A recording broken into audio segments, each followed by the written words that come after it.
പേതൃത്വ 50 നോമ്പിന് മുമ്പുള്ള മാർത്തോമാ നസ്രാണികളുടെ അവസാന ആഘോഷമാണ് പേതൃത്വ തിരുനാൾ.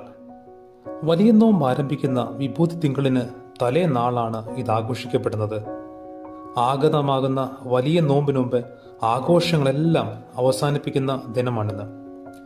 അവസാനിച്ചു, മുഴുവനായി എന്നെല്ലാം അർത്ഥം ദ്യോതിപ്പിക്കുന്ന പത്ര എന്ന സുറിയാനി ധാതുവിൽ നിന്ന് ഉത്ഭവിച്ച പോത്തോറേത്ത എന്ന വാക്കിൽ നിന്നാണ് പേതൃത്വ എന്ന വാക്കിന്റെ ഉത്ഭവം.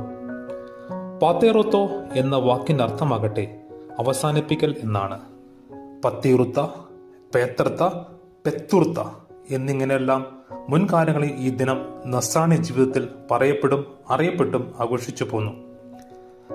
മത്സ്യമാംസാദികളോടുള്ള വിടപറച്ചിൽ, ആഘോഷങ്ങളുടെ അവസാനം എന്നിങ്ങനെയുള്ള നോമ്പിന്റെ മാനങ്ങളെ ഉൾക്കൊള്ളുന്ന പേരാണിവ.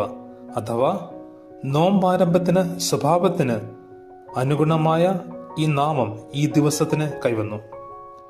സർവോപരി പഴയ ജീവിതക്രമം അവസാനിച്ചു, പുതിയത് ആരംഭിക്കുകയായി എന്ന ഓർമ്മപ്പെടുത്തലിന്റെ ദിനമാണിത്.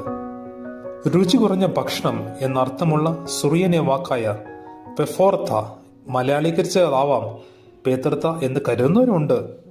കാരണം പൗരസ്ത്യ രീതി നോമ്പ് ആരംഭിക്കുന്ന ഞായറാഴ്ച വൈകിട്ട് രുചി കുറഞ്ഞ ആഹാരം കഴിച്ചുകൊണ്ട് ആചാരപൂർവ്വം നോമ്പാചരണം തുടങ്ങുന്ന രീതി ഇവിടെ ഉണ്ടായിരുന്നതായി പറയപ്പെടുന്നു.